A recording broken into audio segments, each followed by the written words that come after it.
जो ज्ञानी होता है उसे समझाया जा सकता है, जो अज्ञानी होता है उसे भी समझाया जा सकता है, परंतु जो अभिमानी होता है उसे कोई नहीं समझा सकता, उसे सिर्फ वक्त समझाता है।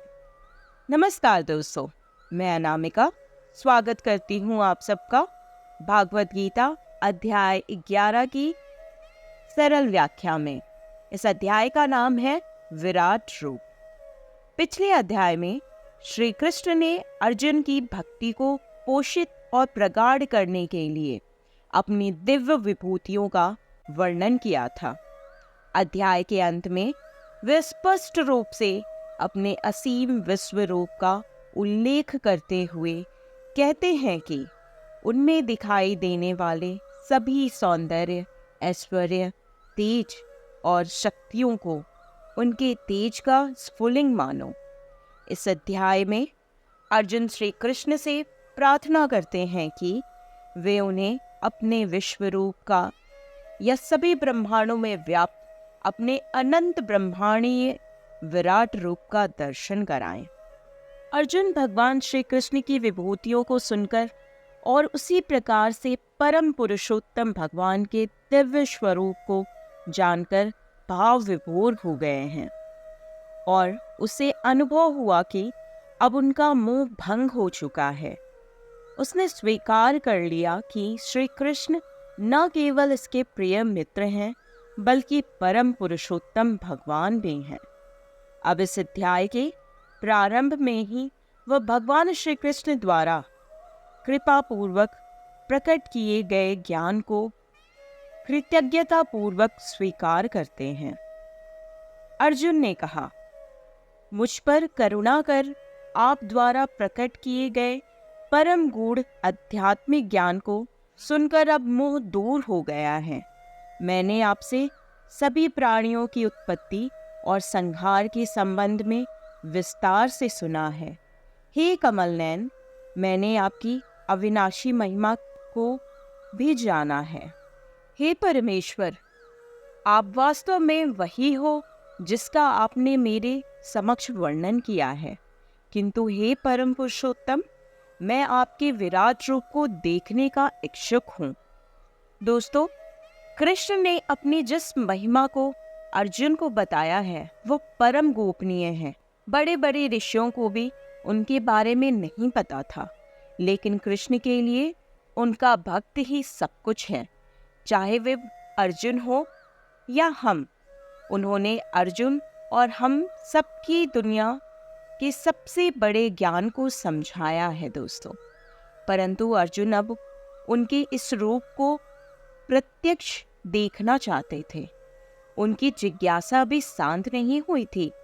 कृष्ण ने अपने जिस रूप के बारे में बताया था, अर्जुन अब उसे साक्षात दर्शन करना चाहते थे। वे कहते हैं, आप सभी अप्रकट शक्ति के स्वामी हैं। हे भगवान, यदि आप यह सोचते हैं कि मैं इसे देखने में समर्थ हूँ, तब मुझे अपना अविनाशी विराट स्वरूप दिखाने की कृपा करें। दोस्तों, पहले अर्जुन ने परमेश्वर के दिव्य स्वरूप देखने की इच्छा व्यक्त की थी। अब वो उनकी स्वीकृति प्राप्त करने की इच्छा से कहते हैं कि हे योगेश्वर, मैंने अपनी इच्छा व्यक्त कर दी है। यदि आप मुझे सुयोग्य पात्र मानते हो तो कृपया मुझे अपना विराट रूप दिखाएं और मुझे अपना योग ईश्वर अर्थात रहस्यमयी ऐश्वर्य भी दिखाएं। योग जीवात्मा को परमात्मा से जोड़ने का विज्ञान है और जो इसका पालन करते हैं उन्हें योगी कहा जाता है। परमेश्वर ने कहा, हे पार्थ, अब तुम मेरे सैकड़ों और हजारों अद्भुत दिव्य रूपों को विभिन्न आकारों और बहुरंगी रूपों में देखो। हे भरतवंशी, लो अब अदिति के पुत्रों, वसुओं, रुद्रों, 2 अश्विनी कुमारों और उसी प्रकार से मरुतों और पहले कभी न प्रकट हुई अन्य आश्चर्य को मुझ में देखो।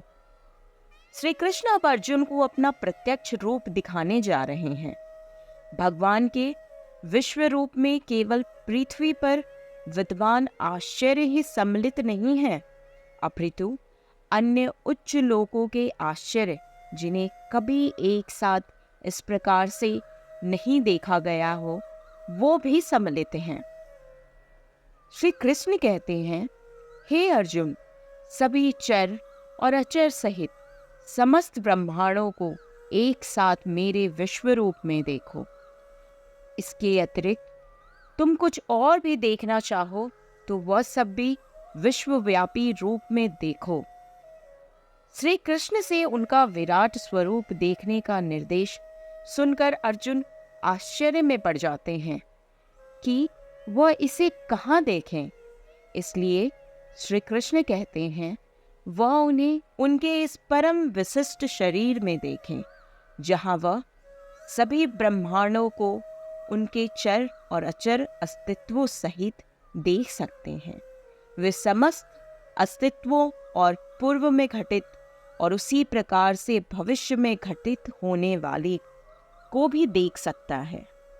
इस प्रकार से अर्जुन युद्ध में पांडवों की विजय और कौरवों की पराजय की घटना को भी देख सकता है, जो कि ब्रह्मांडों को प्रकट करने के लिए ब्रह्मांडीय योजना का एक अंश है।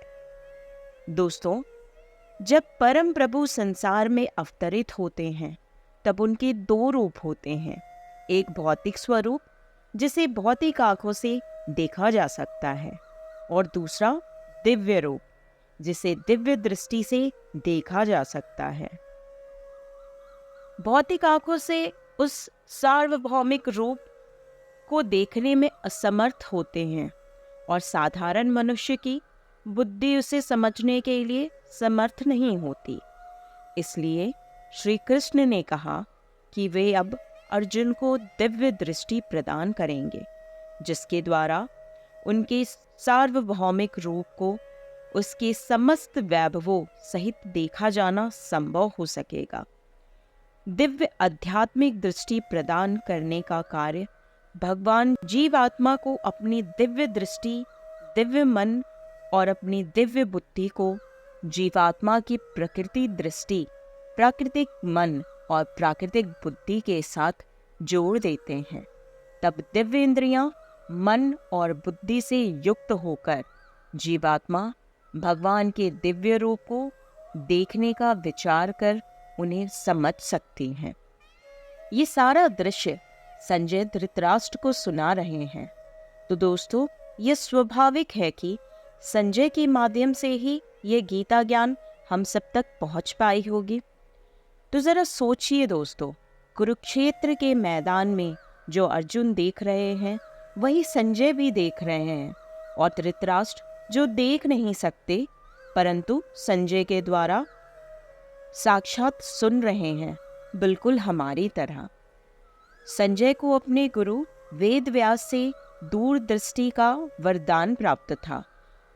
उसने भी अर्जुन की ही भांति भगवान श्री कृष्ण का विराट विश्वरूप देखा था। संजय ने कहा, हे राजन, इस प्रकार से कहकर योग के स्वामी महायोगेश्वर श्री कृष्ण ने अर्जुन को दिव्य विश्व रूप दिया। अर्जुन ने भगवान के दिव्य विराट रूप में असंख्य मुख और आंखों को देखा। उनका रूप अनेक दैविक आभूषणों से अलंकृत था और कई प्रकार के दिव्य शस्त्रों को उठाए हुए था। उन्होंने उस शरीर पर अनेक मालाएं और वस्त्र धारण किए हुए थे, जिस पर कई प्रकार की दिव्य मधुर सुगंधियां लगी थीं। वह स्वयं को आश्चर्यमय और अनंत भगवान के रूप में प्रकट कर रहे थे, जिसका मुख सर्वव्याप्त था। यदि आकाश में हजारों सूर्य एक साथ उदय हो तो भी उन सबका प्रकाश भगवान के दिव्य तेजस्वी रूप की समानता नहीं कर सकता। अर्जुन ने देवों के देव के उस दिव्य शरीर में एक ही स्थान पर स्थित समस्त ब्रह्मांडों को देखा। भगवान के विश्व रूप के चमत्कारी दृश्यों का वर्णन करने के पश्चात संजय कहते हैं कि ये संपूर्ण विश्व को समेटे हुए हैं। इससे अधिक आश्चर्य यह है कि अर्जुन ने श्री कृष्ण के शरीर में समग्र अस्तित्वों का अवलोकन किया। उसने अनंत ब्रह्मांडों की समस्त सृष्टि को उनकी बहुसंख्यक आकाश गंगाओं और ग्रह प्रणालियों सहित परमेश्वर के दिव्य शरीर के एक अंश में देखा। आगे संजय श्री कृष्ण के विराट रूप के संबंध में अर्जुन की प्रतिक्रिया का वर्णन कर रहे हैं। सांसें रोक देने वाले उस दृश्य को श्रद्धा के साथ देखकर अर्जुन विस्मय के साथ अवाक रह गया है। इस दृश्य को आनंद के आवेग से उत्पन्न उसके हृदय की भक्तिमय तंत्रियों को झकझोर दिया है। अर्जुन के शरीर के रोंगटे खड़े हो गए हैं और वह मस्तक को झुकाए भगवान के समक्ष हाथ जोड़कर इस प्रकार प्रार्थना करने लगा। अर्जुन ने कहा, मैंने आपके शरीर में सभी देवताओं और विभिन्न प्रकार के जीवों को देखा। मैंने वहाँ कमल पर आसीन ब्रह्मा और शिव तथा सभी ऋषियों और स्वर्ग के सर्पों को देखा। मैं सभी दिशाओं में अनगिनत भुजाएं, उदर, मुंह और आँखों के साथ आपके सर्वत्र फैले हुए अनंत रूप को देखता हूँ। हे ब्रह्मांड के स्वामी, आपका रूप अपने आप में अनंत है। मुझे आप में कोई आरंभ, मध्य और अंत नहीं दिखता। आगे अर्जुन ने कहा कि हे श्री कृष्ण, ब्रह्मांड में केवल आपकी अभिव्यक्ति के सिवाय और कुछ नहीं है और आप परम गुरु भी हैं। विश्वरूप दर्शन योग में मुकुट से सुशोभित चक्र और गदा से सुसज्जित शस्त्रों के साथ सर्वत्र दीप्तिमान लोक के रूप में मैं आपके रूप को देख रहा हूँ। इस चमचमाती अग्नि में आपके तेज को देख पाना कठिन है, जो सभी दिशाओं से प्रस्फुटित होने वाले सूर्य के प्रकाश की भांति है। अर्जुन ने कहा, मैं आपको परम अविनाशी मानता हूँ। आप ही धर्म ग्रंथों द्वारा ज्ञात होने वाले परम सत्य हैं। आप समस्त सृष्टि के परम आधार हो और सनातन धर्म के नित्य पालक और रक्षक हो और अविनाशी परम प्रभु हो। दोस्तों, वैदिक ज्ञान का उद्देश्य भगवान को पाना है। सभी प्रकार के यज्ञ और तपस्याएं उन्हें प्रसन्न करने के लिए की जाती हैं। अर्जुन अपना अनुभव व्यक्त करते हुए कहता है कि उसके समक्ष खड़े भगवान का साकार रूप उस परम सत्य के समान है जो समस्त वैदिक ज्ञान का विषय है। अर्जुन कहते हैं कि सर्वव्यापी भगवान आप सारी पृथ्वी और उसके ऊपर आकाश और उसके बीच के स्थान में सभी 10 दिशाओं में व्याप्त हैं। सभी जीव आपके भय से कांपते दिखाई दे रहे हैं। तीनों लोग भगवान के विश्व रूप के समक्ष क्यों थरथरा रहे हैं, जबकि उन्होंने भगवान का विश्व रूप देखा ही नहीं है। अर्जुन कहते हैं कि सभी भगवान के नियम के भय से कार्य कर रहे हैं। उनकी आज्ञाएं अटल हैं और सभी उनका पालन करने के लिए बाध्य होते हैं। दोस्तों, संसार का कार्य कर्म के नियमों के अधीन होता है। हम जो भी कर्म करते हैं उससे हमारे कर्म फल संचित होते हैं। भगवान सर्वोच्च विधि निर्माता हैं और सभी उसके नियमों के प्रभुत्व के अधीन हैं। अर्जुन ने श्री कृष्ण के काल रूप को देखा, अर्थात उन्हें सब कालों के भक्षण के रूप में देखा। काल चक्र का विकराल रूप देवताओं सहित शक्तिशाली योद्धाओं का भी संहार करते देखा। अर्जुन ने विश्व रूप की समक्ष हाथ जोड़े हुए उन्हें भगवान के काल रूप में प्रवेश करते हुए देखा। उसी समय उसने ऋषियों और पुण्य आत्माओं को भगवान का चिंतन गान के साथ स्तुति करते हुए देखा। रुद्र आदि वसु, साध्यगण, विश्वदेव, दोनों अश्विनी कुमार, मरुत, पितृ, गंधर्व, यक्ष, असुर तथा सभी सिद्धजन श्री कृष्ण को आश्चर्य से देख रहे थे। परम सत्ता के हजारों सिर, हजारों आंखें, हजारों पांव हैं। उन्होंने समस्त ब्रह्मांड को अपने आवरण में समेट रखा है, किंतु फिर भी वे इससे परे हैं। अर्जुन ने कहा, हे विष्णु भगवान, आकाश को स्पर्श करते हुए बहुरंगों, दीप्तिमान मुख फैलाए और चमकती हुई असंख्य आंखों से युक्त आपके रूप को देखकर मेरा हृदय भय से कांप रहा है और मैंने अपना सारा धैर्य और मानसिक संतुलन खो दिया है। दोस्तों, अर्जुन श्री कृष्ण को सखा मानते थे। श्री कृष्ण के साथ उनका व्यवहार एक मित्र जैसा था, इसलिए उसने श्री कृष्ण को अपने रथ का सारथी बनाना स्वीकार किया था। अगर उसकी भक्ति इस सत्य से प्रेरित होती कि श्री कृष्ण समस्त सृष्टि के परम स्वामी हैं, तब अर्जुन उनसे कभी ऐसा निम्न सेवा न करवाता। लेकिन अब उनके अनंत वैभव और कल्पनातीत समृद्धि को देखकर श्री कृष्ण के प्रति उसका भातृत्व भाव भय से परिवर्तित हो गया है।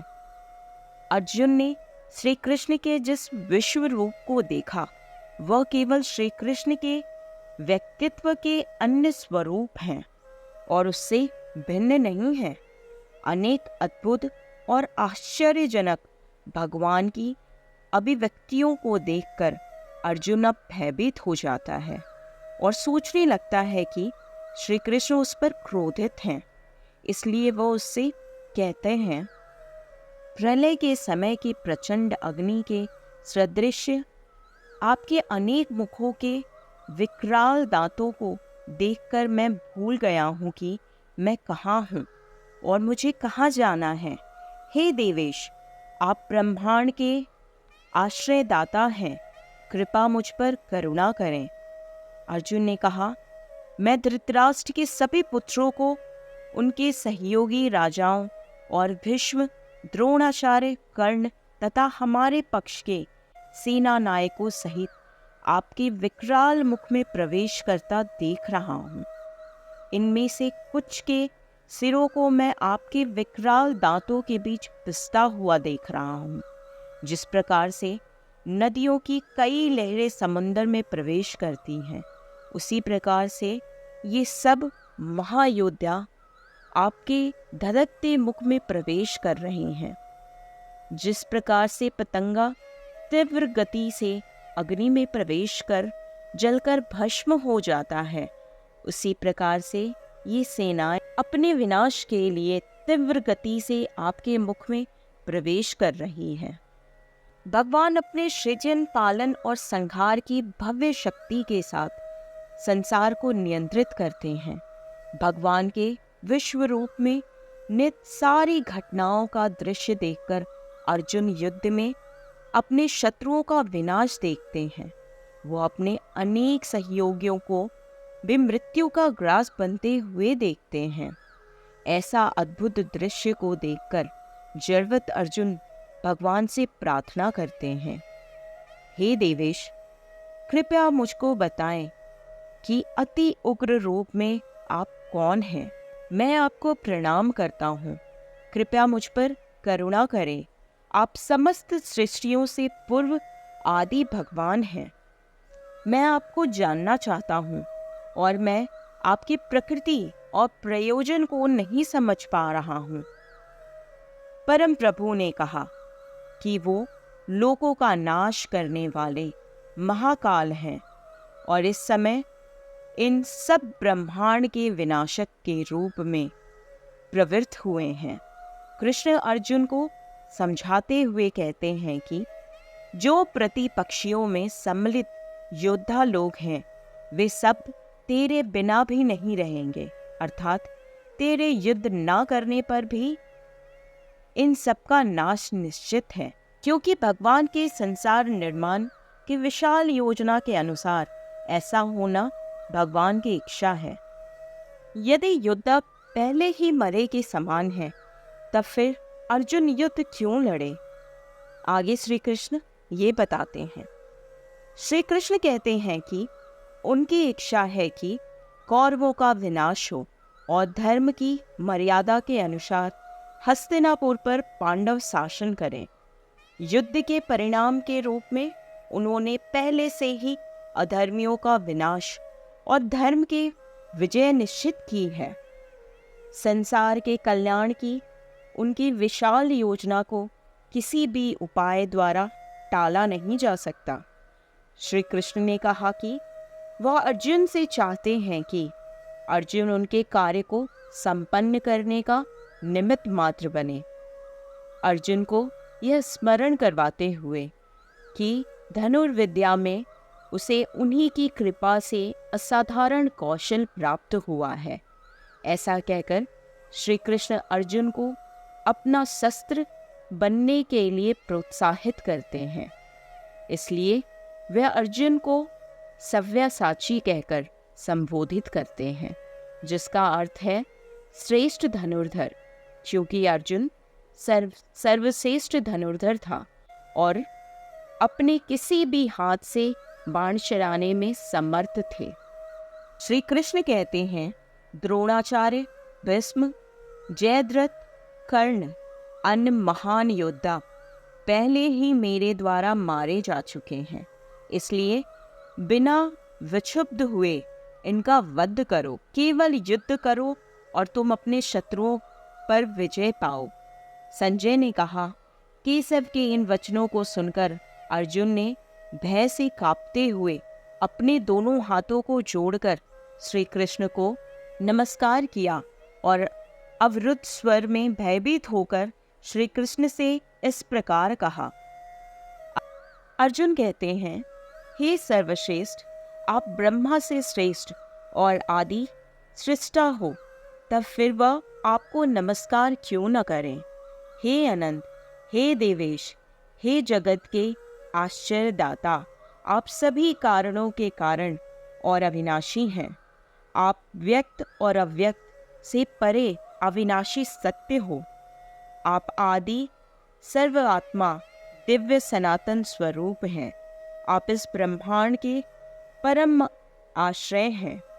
आप ही सर्वज्ञाता और जो कुछ भी जानने योग्य है वह सब आप ही हो। आप ही परम धाम हो। हे अनंत रूपों के स्वामी, केवल आप ही समस्त ब्रह्मांडों में व्याप्त हो। आप वायु, यम, अग्नि, जल और चंद्रमा के देवता हैं। आप ब्रह्मा के पिता और सभी जीवों के प्रतीत मां हैं। अतः मैं आपको हजारों बार और बार बार नमस्कार करता हूँ। अर्जुन श्री कृष्ण की महिमा का निरंतर गान करते हुए इस प्रकार से यह घोषणा करता है कि वे अनंत वीर और अनंत विक्रमस्व अर्थात असीम शक्तिशाली और पराक्रमी हैं। वह विस्मित होकर उन्हें सभी दिशाओं से बार बार नमो नमो कहकर नमस्कार करते हैं। अर्जुन कहते हैं कि श्री कृष्ण महानतम और सर्वश्रेष्ठ हैं, समस्त चर अचर के स्वामी और समस्त ब्रह्मांडों के जनक हैं। आप परम पूजनीय आध्यात्मिक गुरु हैं। हे अतुल्य शक्ति के स्वामी, जब समस्त तीनों लोकों में आपके समतुल्य कोई नहीं है, इसलिए हे पूजनीय भगवान, मैं आपके समक्ष नतमस्तक होकर और साष्टांग प्रणाम करते हुए आपकी कृपा प्राप्त करने की याचना करता हूँ। समान रूप से अर्जुन के श्री कृष्ण के साथ घनिष्ठ संबंध अपराध नहीं थे, अपितु वे अंतरंग मित्रतावश गहन प्रेम भक्ति से युक्त हाव भाव थे। फिर भी वह विनम्र भाव से निष्ठावान भक्त होने के कारण विनम्रता पूर्वक अनुभव करते हैं कि उससे अपराध हुआ है। अर्जुन पहले कभी न देखे गए प्रभु के विराट रूप का अवलोकन कर अत्यधिक हर्षित हो रहे हैं, परंतु साथ ही साथ मन में भय से कांप रहे हैं। इसलिए वे कहते हैं कि हे देवेश, हे जगन्नाथ, कृपया मुझ पर दया करें और मुझे पुनः अपना आनंदमयी स्वरूप दिखाएं। अर्जुन अब चाहते हैं कि श्री कृष्ण अपना चतुर्भुज उसे दिखाएं। वे कहते हैं कि हे सहस्त्रबाहु, यद्यपि आप समस्त सृष्टि में अभिव्यक्त हैं, किंतु मैं आपके मुकुटधारी चक्र और गदा उठाए हुए चतुर्भुज नारायण रूप के दर्शन करना चाहता हूँ। अर्जुन कृष्ण के बहुत प्रिय थे। इस प्रेमवश ही भगवान कहते हैं, हे अर्जुन, अनुग्रह पूर्वक मैंने अपनी योग शक्ति के प्रभाव से ये मेरे परम तेजो में सबका आदि और असीम रहित विराट रूप तुमको दिखाया है, जिसे तेरे अतिरिक्त पहले किसी ने नहीं देखा है। हे कुरुश्रेष्ठ, न तो वेदों के अध्ययन से और न ही यज्ञ कर्म कांडों, दान, पुण्य, यहाँ तक कि कठोर तप करने से भी किसी जीवित प्राणी ने मेरे विराट रूप को कभी देखा है जिसे तुम देख चुके हो। श्री कृष्ण निरंतर अर्जुन को धीरज बंधाते हुए कह रहे हैं कि भयभीत होने की अपेक्षा उसे विराट रूप का दर्शन करने का सौभाग्य प्राप्त होने पर आनंदित होना चाहिए। आगे वह कहते हैं कि अर्जुन, अब भय मुक्त होकर पुनः मेरे पुरुषोत्तम रूप को देखो। संजय कुरुक्षेत्र से अपना आंखों देखा हाल बताते हुए धृतराष्ट्र से कहते हैं कि कृष्ण अर्जुन को अपना चतुर्भुज रूप दिखा रहे हैं, और सिर्फ अपने चतुर्भुज ही नहीं दिखा रहे, साथ में उसे धीरज भी दे रहे हैं कि अर्जुन डरे नहीं।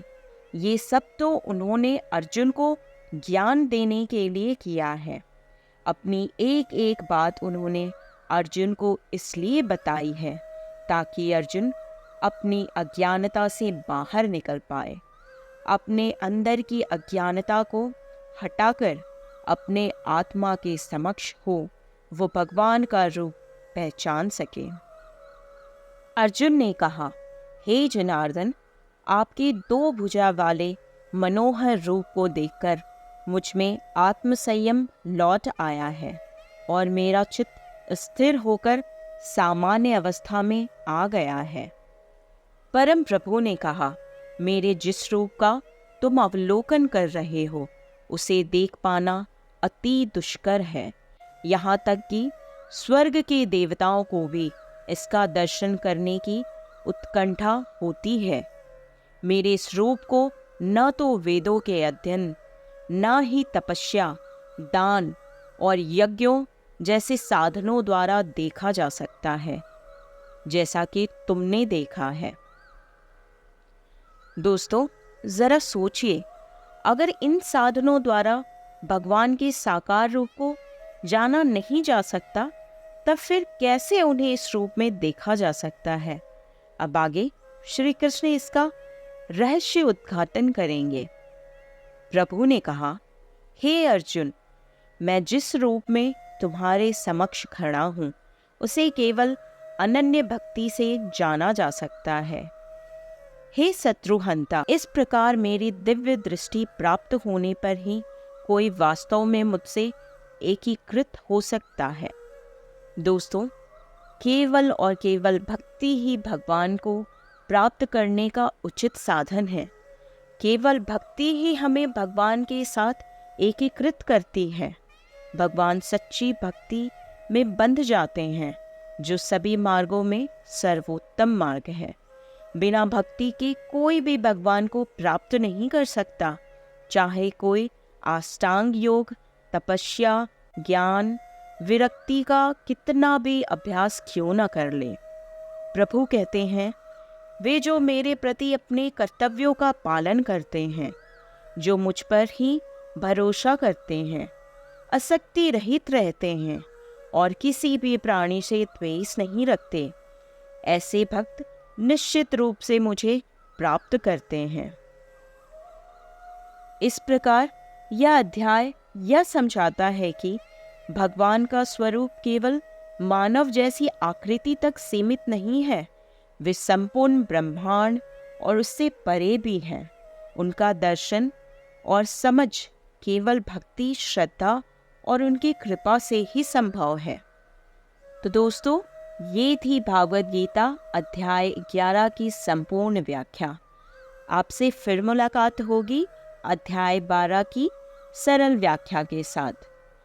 तो दोस्तों, मेरे चैनल को लाइक और सब्सक्राइब करना ना भूलें ताकि मेरी हर एक वीडियो आप तक सबसे पहले पहुंचे। और अगर इस व्याख्या में मुझसे किसी प्रकार की कोई त्रुटि रह गई हो तो मैं क्षमा प्रार्थी हूँ। धन्यवाद दोस्तों।